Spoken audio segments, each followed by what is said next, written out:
The Lord be with you. A reading from the Holy Gospel according to Mark. Glory to you, Lord. A leper came to Jesus and kneeling down, begged him and said, "If you wish, you can make me clean." Moved with pity, he stretched out his hand, touched him, and said to him, "I do will it. Be made clean." The leprosy left him immediately, and he was made clean. Then, warning him sternly, he dismissed him at once. He said to him, "See that you tell no one anything, but go show yourself to the priest and offer for your cleansing what Moses prescribed. That will be proof for them." The man went away and began to publicize the whole matter. He spread the report abroad so that it was impossible for Jesus to enter a town openly. He remained outside in deserted places, and people kept coming to him from everywhere. The Gospel of the Lord.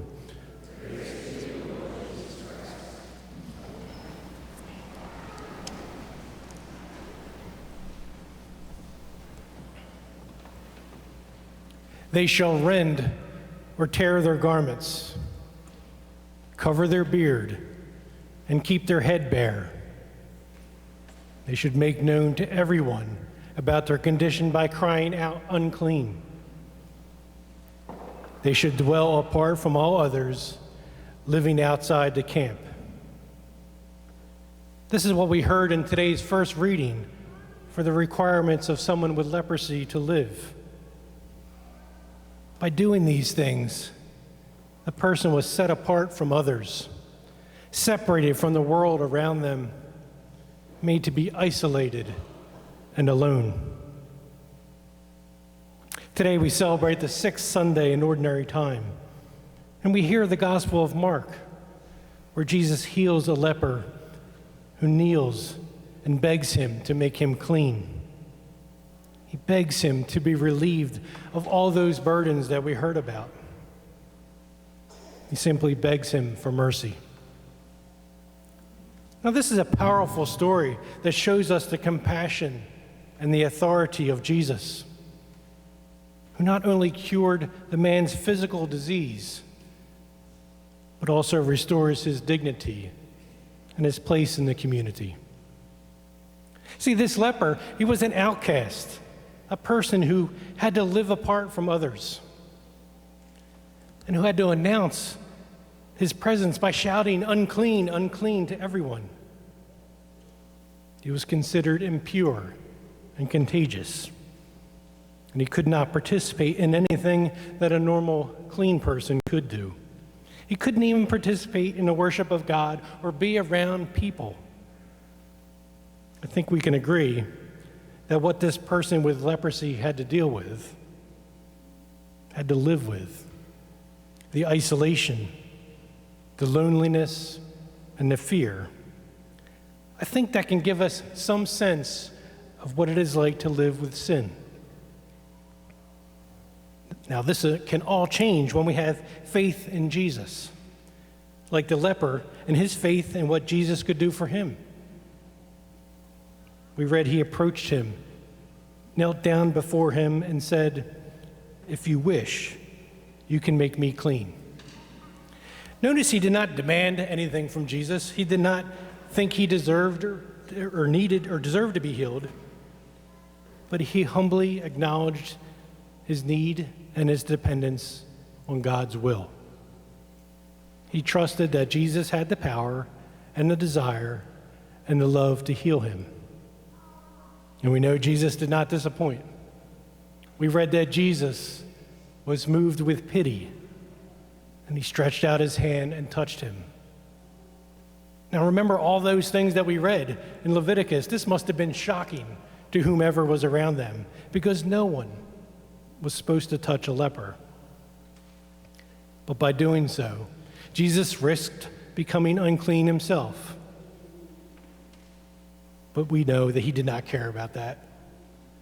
Just like he does with us.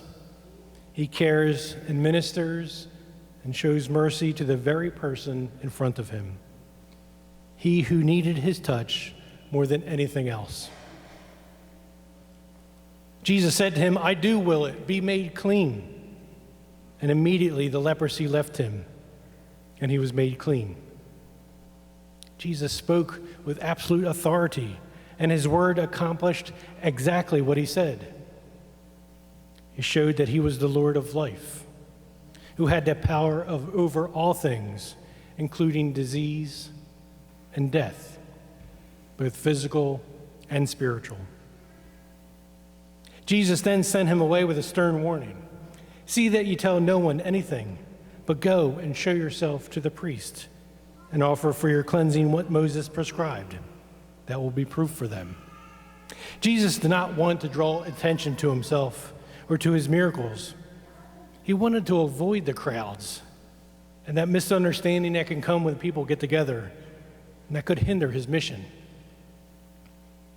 But the man could not contain his joy and his gratitude. I kind of think this part's funny. He went out and publicized the whole matter. He spread the word about what Jesus had done for him. And as a result, people came to Jesus from everywhere. They wanted to see him, to hear him, to touch him. They wanted to experience his healing power and his saving grace. We are like this leper. We're all afflicted by sin in some way, which can separate us from God and from one another. We, every one of us, need healing. We need forgiveness, and we need mercy.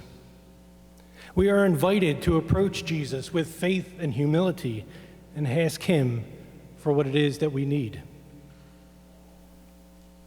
Now, I like to use my senses and kind of immerse myself into these scenes. So if you would, close your eyes with me. Let's reimagine today's story. We're alone. We're separated from everyone we love. We simply feel terrible, run down, sick. We just simply feel alone. We're stranded in the middle of nowhere with no one around us. The clothes we have are tattered and torn. Our faces are covered. Our heads hang low. We know we must do something. We can't live like this. We see someone off in the distance, and he's approaching us. He seems to be without the usual fear. He looks at us different. We see concern and pity on his face, not the normal fright or anger that we're used to. We tell him that we are not clean. He takes our head into his hands anyway. His words and his touch erase away all the pain and the hurt. We physically feel different.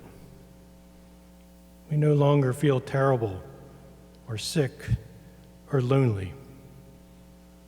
We simply feel loved again. Now you can open your eyes if you're playing along now. But the scene that we just put ourselves into and immersed ourselves into, this takes place every time during the sacrament of reconciliation. Each and every time we go to confession, we enter sick, run down, covered up, and torn down. But we leave healed, made clean, showered in God's love and mercy, because Jesus is always ready to listen to us, to touch us, to heal us. He's always willing to say, "I do will it, be made clean." He's always able to cleanse us from our sins and to restore us to communion with him and his church. Like the leper in today's gospel, we can't keep that thing kind of to ourselves. We need to tell everyone about the love and mercy we receive from Christ. As a loving Christian, we want the world to know what we know. So I challenge us all to go out and publicize the whole matter. Make known the joy and the love that we have and why we have it. Now, this week, as we enter Lent, let us imagine ourselves as the leper, one looking for healing, looking for the love and mercy that can only be found in Jesus. Let us reflect on that sacrament of reconciliation and the gift that it is in our lives. Let us resolve to go to confession this Lent, whether we already make use of the sacrament regularly or if it's our first time in a long time. I promise you, Jesus is waiting for us to return to him. He's waiting to reach out, and he's waiting to touch us, to heal us, and bring us strength.